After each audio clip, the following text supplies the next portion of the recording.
A Jewish cook sliced open a bread worth 500,000 marks. He then ladled on potato soup and distributed it to his fellow Jews who had been starving for 3 days. The Germans discovered that the cook was secretly feeding everyone. They immediately rewarded the cook with a lash, which made his head bleed. The soldiers knocked over the bread bowl and kicked over the potato soup. They raised the whip again and continued to beat the Jewish cook.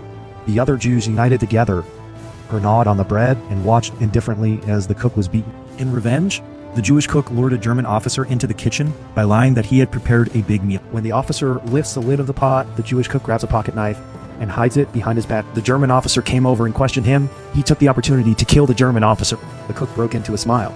He decided to kill all the German officers in the camp. The Jew then polished the dagger with a tool and hid the axe in his clothes. Then, pretending to repair a boiler, a Jewish teenager stole 2 rifles from the armory, hid them in the chimney, and walked out in plain sight. Armed, the Jews immediately went into action. They first lured a German officer to try on his shoes, and then attacked him from behind with an axe.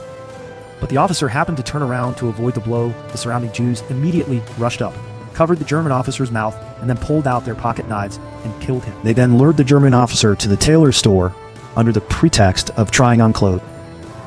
No sooner had the officer put on his leather coat and the Jews rushed out and strangled him alive. Using various ambushes, the Jews killed 15 German officers.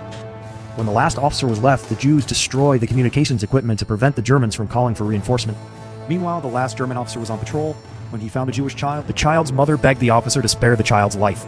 But the officer refused. The mother spat in the German's face and then took the opportunity to snatch the child dead. This enraged the officer and he pulled the trigger.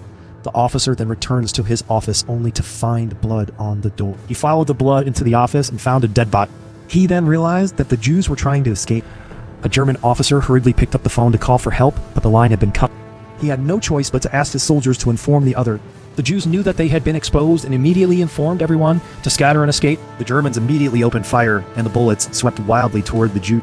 But the Jews fought against the rain of bullets and pushed their way through the barbed wire. However, the periphery of the camp was covered with 100,000 mines. Behind them, German machine guns kept firing. Many Jews fell here. In the end, half of the 600 Jews managed to escape.